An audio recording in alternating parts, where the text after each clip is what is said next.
नमस्कार, मैं संजय मिश्रा और आप देख रहे हैं संजय न्यूज। आज हम बात करेंगे रूस और यूक्रेन के बीच चल रहे हैं युद्ध की। लगभग 7 माह से ऊपर हो चुका है इस युद्ध को शुरू हुए और अभी तक लड़ाई जारी है। पता नहीं ये लड़ाई, ये युद्ध कब रुकेगा। पूरी दुनिया निश्चिंत है, किसी को कोई फर्क नहीं पड़ता कि इस युद्ध को रोका जाए। किसी भी देश की तरफ से कोई प्रयास नहीं किया जा रहा है, कोई गंभीर प्रयास नहीं किया जा रहा है। अगर एक देश को लगता है कि वो असक्षम है इस युद्ध को रोकने में, तो क्यों नहीं कुछ देशों का संगठन मिलकर इस युद्ध को रोकने का प्रयास किया जा रहा है। कहीं पे भी कोई ऐसा प्रयास दिख नहीं रहा है और लड़ाई लगातार जारी है। दोस्तों, यूक्रेन के उन बच्चों का क्या जो अपने माता पिता को खो रहे हैं, यूक्रेन के उन लोगों का क्या, उन लाखों लोगों का क्या जो अपना घर बार छोड़ के अपने देश से उनको बाहर जाना पड़ा, एक तरह से उनको भागना पड़ा। क्या कसूर था उनका, उन पे क्या बीतती होगी, उन लोगों पे क्या बीतती होगी कि कब पता नहीं कहां से मिसाइल गिर जाए, बम गिर जाए और उनकी जान चले जाए, वो अपाहिज हो जाए, उनके घर बार टूट जाए। उन पे कितना दुख और सितम हो रहा होगा, कितना वो लोग कष्ट में जी रहे होंगे। पूरी दुनिया को इससे कोई फर्क नहीं पड़ रहा है, क्योंकि वे यूक्रेन के नागरिक हैं।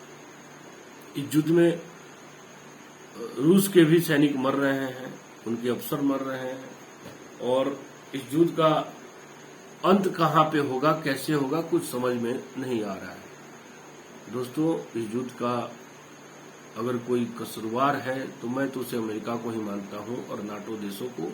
अमेरिका और नाटो देशों ने यूक्रेन को यह आश्वासन दिया कि उन्हें वो नाटो में शामिल करेगा, और यूक्रेन ये झांसे में आ गया और रूस को लगने लगा कि अब यूक्रेन नाटो का सदस्य बनने जा रहा है। और रूस के राष्ट्रपति पुतिन ने ये फैसला किया, ये उसे रोकेंगे, यूक्रेन को नाटो का सदस्य बनने से रोकेंगे। चूंकि रूस और यूक्रेन अपने बॉर्डर साझा करते हैं, अगर यूक्रेन नाटो में शामिल हो जाता तो एक तरह से नाटो के सारे सैनिक, सारे मिसाइल का जमावड़ा यूक्रेन में होता, जो रूस के सुरक्षा के लिए घातक है। तो रूस के राष्ट्रपति ने जो एक्शन लिया वो कहीं ना कहीं उनकी मजबूरी थी, अपने देश की सुरक्षा के लिए उनको ये काम करना पड़ा। लेकिन जिस तरह से अमेरिका ने यूक्रेन के साथ खिलवाड़ किया, और अभी अमेरिका लगातार सैन्य मदद देते आ रहा है, लगातार आर्थिक मदद देते आ रहा है कि ये लड़ाई होता रहे और यूक्रेन नाटो सदस्य के द्वारा दिए गए हथियारों से उनके सैनिक बहुत बहादुरी से लड़ रहे हैं। मैं यूक्रेन के सैनिकों को सलाम करता हूं। उन्हें पता है कि उनका दुश्मन बहुत ही मजबूत है, फिर भी वो मैदान में डटे हुए हैं, अपने प्राणों की आहुति दे रहे हैं। मैं यूक्रेन के सैनिकों को दिल से सलाम देता हूं।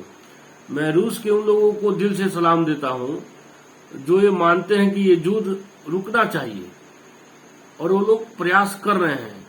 लेकिन कहीं ना कहीं इसमें ठोस पहल की जरूरत है, और इसमें भारत की अहम भूमिका हो सकती है, चाइना की अहम भूमिका हो सकती है। चूंकि अमेरिका के हथियार बिक रहे हैं तो उसको कोई फर्क पड़ता नहीं है, बर्बाद यूक्रेन हो रहा है। कोई अमेरिका अपने हथियारों को मुफ्त में यूक्रेन को नहीं दे रहा है। ये बहुत बड़ा षड्यंत्र है राजनीतिक में, दुनिया में। और यहाँ पे सवाल उठता है सुरक्षा परिषद का, संयुक्त राष्ट्र संघ का, कि जब एक कमजोर देश पे एक मजबूत देश आक्रमण करता है तो ये संस्थाएं वहां पे क्या कर रही हैं, उनकी क्या भूमिका है। तो कहीं ना कहीं संयुक्त राष्ट्र संघ और सुरक्षा परिषद ऐसे मौकों पे लाचार और विवश दिखती है, जो बहुत ही दुख की बात है। और ऐसे ही चलता रहा तो आए दिन कमजोर देशों पे मजबूत देशों का आक्रमण होते रहेगा, और कमजोर देशों के नागरिक बेमौत मारे जाएंगे, आर्थिक रूप से तबाह कर दिए जाएंगे, और दुनिया के ऊपर कोई प्रभाव नहीं पड़ेगा। हम इतने असंवेदनशील हो चुके हैं। पूरी दुनिया की बात मैं बता रहा हूँ कि दुनिया के किसी कोने में इतना भयंकर लड़ाई हो रहा है और बाकी देश तमाशा देख रहे हैं। मरने वाले चाहे यूक्रेन के नागरिक हों या रूस के नागरिक हों या किसी देश के भी नागरिक हों, होते वो इंसान ही हैं। उन बच्चों का तो कोई मजहब कोई धर्म नहीं होता, उनका कोई देश नहीं होता। बच्चे तो बच्चे हैं, वो सबके हैं। उन बच्चों पे तरस खाइए।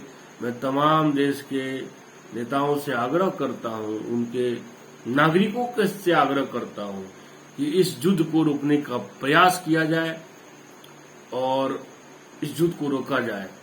मानवता के लिए इस युद्ध को रोका जाए, भगवान के लिए, खुदा के लिए, ईसा मसीह के लिए, गुरु नानक साहब के लिए, हर धर्म हर मजहब के सारे मैं भगवान को याद कर रहा हूं और दुआ कर रहा हूं कि इस युद्ध को रोकिए।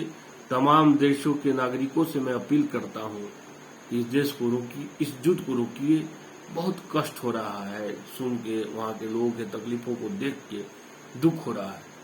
सब कोई पहल करे, जो जहां पे है पहल करे, अपने देश के नेताओं पे दबाव डाले तो शायद ये युद्ध रुक जाए, वरना अंजाम बहुत बुरा होगा, मानवता के लिए बुरा होगा। जय हिंद, जय भारत।